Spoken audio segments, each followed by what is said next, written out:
Oraindik zalantzaren bat baduen arren, Aimar Olaizola datorren astelenean Tolosan izango da Joseba Eskurdiari aurre egiteko ligaxkako bigarren jardunaldian. Horrez ez bate behartu, baina hemen importantena da, lehen gaunetik mejora ikara errinduala, lehen gaunet ibiltzeare kosta ikentzen, eta guan ja normal no, eta lasterkaren espero bintzaba gero pixkat ibiliko naiz, eta molestik gabe ibiltzea. Pilotak ez dira itxuraz aitzakia izango, pilotan egoki aritzeko. Aimarrek bereizitakoak bota erdikoak, Josebak aukeratutakoak gehiago arrotoko direnak.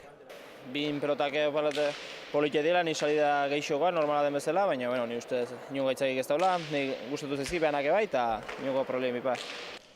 Jaialdi berean arituko diren Ekaitz Zaralegik eta Iker Arretxek ere, hitz txarrik ez, Saskitxoan aurkitu dituzten pilotei buruz galdetuta. Antzekoak eta aproposak dida batean tantoa bukatzeko. Justu nahi zutena.